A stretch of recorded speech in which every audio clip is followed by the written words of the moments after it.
Mike Kavanaugh with HIVHero.org and HERONEWS.org, and I'm here with an amazing Broadway hero to start us off in January, Enrique Menendez. Good to see you.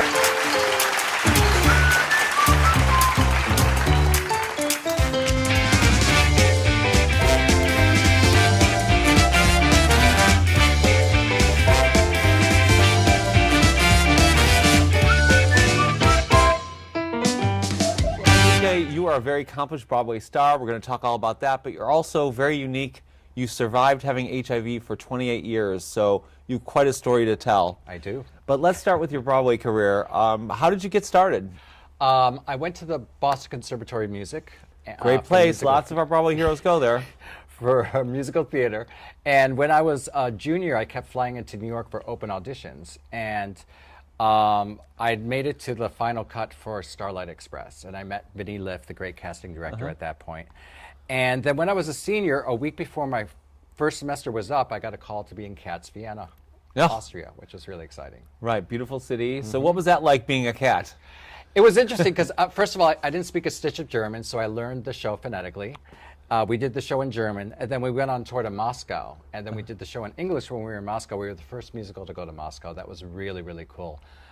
It was at an opera house in Moscow, and literally there was such a starvation for musical theater that the audience was in all the aisles on the lips of the mezzanines. I mean, and the standing ovation was like 20 minutes after the show. Wow. It was incredible. Yeah. So after Cats, I did Les Mis in Vienna, Austria for a year. Then I came back to the States. I auditioned and got the national tour of Anything Goes starring Mitzi Gaynor. Wow. So I did the whole country. I went to about 44 out of the 50 states. And that was really cool. It was awesome working with her and tapping and doing that kind of thing. And then I got cast in the original Broadway company of Miss Saigon, which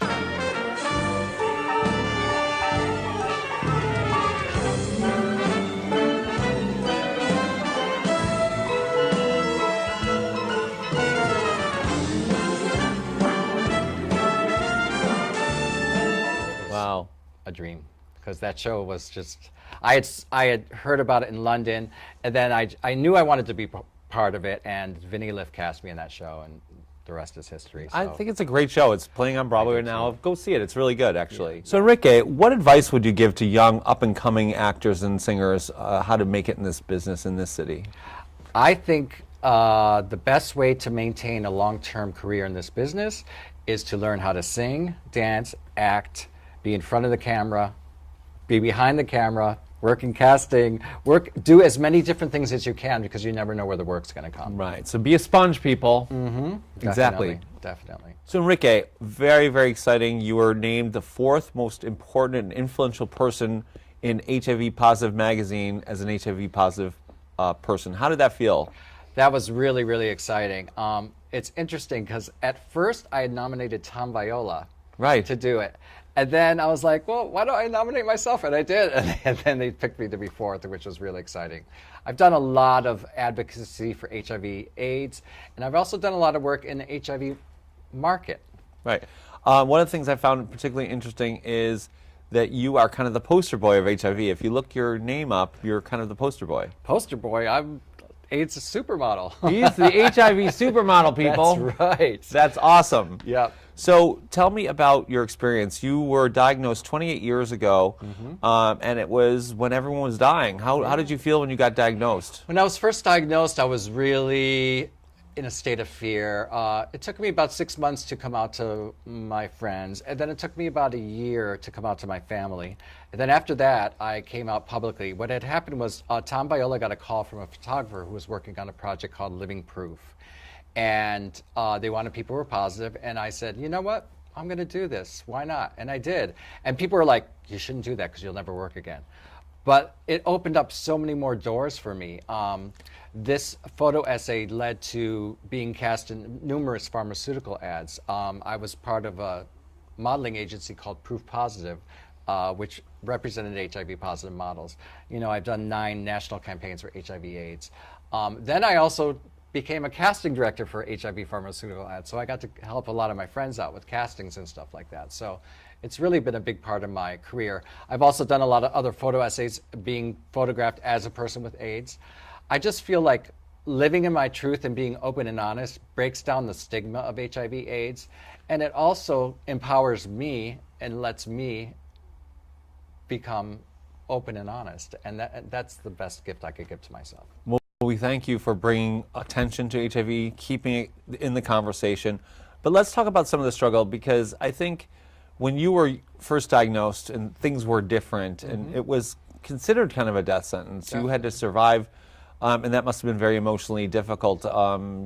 You mentioned in an article I read that you had turned to drugs for a while, and it was not the best part of your life. Can you explain that part? Yeah, I mean, for me, I think that dealing with the loss of so many friends and having HIV during that scary time, and being depressed, battling with depression, not knowing I was depressed, excuse me, dealing with being a long-term survivor of HIV, I turned to drugs to escape. That was my coping mechanism. I was self-medicating, basically, you know?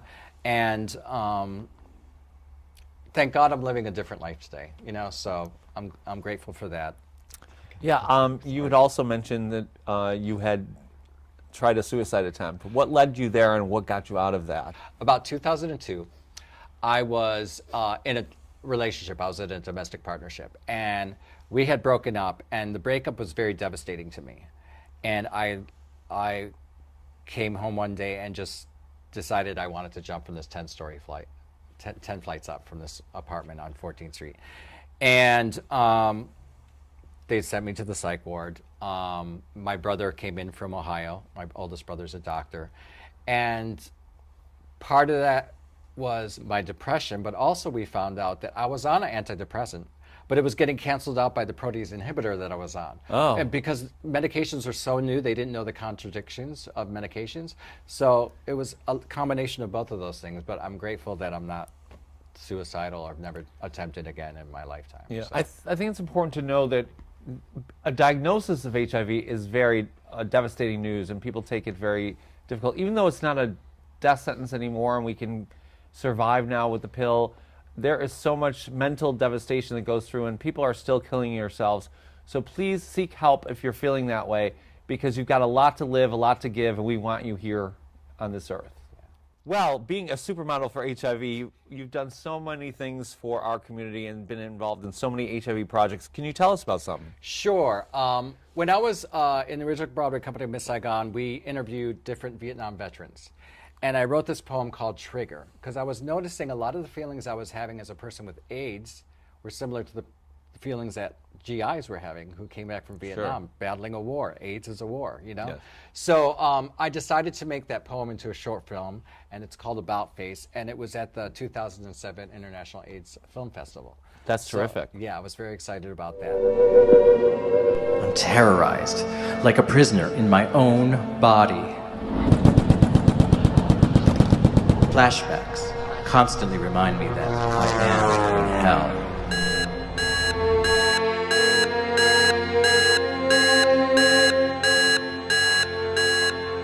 My desire to control holds me hostage.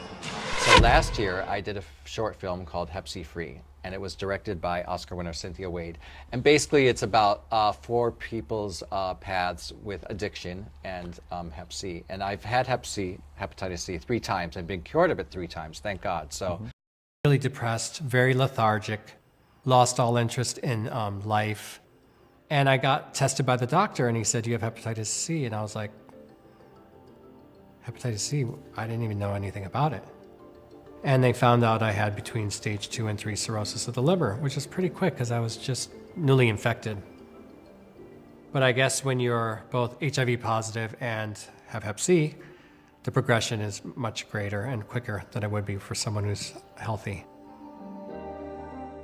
I really enjoy doing that too. I'm just finding that the more I talk about it, the more doors are opening and the more people I'm reaching. And I just feel like that's my purpose in life, to help people out, you know? Sure, sure. Well, thank you for doing all of that. Yeah. So one of the things I want to talk about is your experiences and your assistance that you received from the Actors Fund. It's one of my favorite charities. We are partnered with them.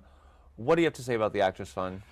The Actors Fund has done so much for me. Number one, I owe my life to the Actors Fund.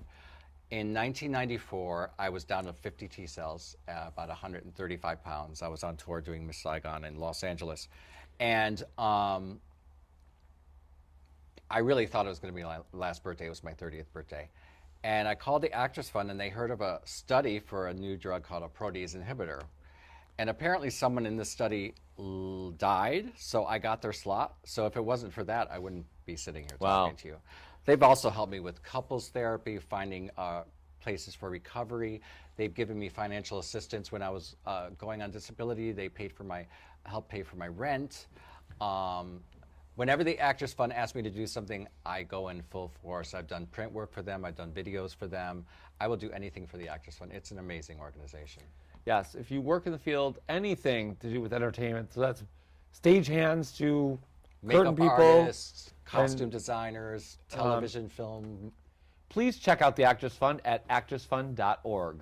Also, I want to talk about Broadway Cares Equity Fights AIDS. They are a major, major sponsor and donor to the Actors Fund. Almost all of their funding comes from them. We love Broadway Cares. We love all their events. We love Broadway Bears. Why is that organization so important to you? Oh, well, when I was on Broadway, I did the Easter Bonnet competition. I did the Gypsy of the Year competition.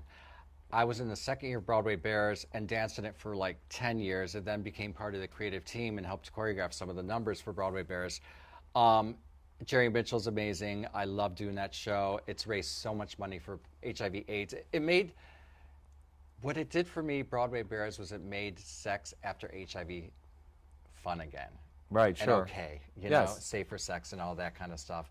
It was an amazing thing. And Broadway Cares Equity Fights AIDS, it's just, they do so much work, and I'm so proud of them. Please make a huge donation. Broadway Cares is an amazing thing, and all of their shows are amazing, so please check out their schedule. You can find out more about them at BroadwayCares.org and BroadwayBears.com regarding Broadway Bears. So Enrique, now we're in a different era of HIV, but we still want to prevent it. Even though it's manageable, they say, manageable, there's a lot of depression involved, there's a lot of emotion involved. What is your advice about the importance of being protected and safe out there for this new generation? Well, it is so much more complicated. We have PrEP, we have undetectable equals untransmittable.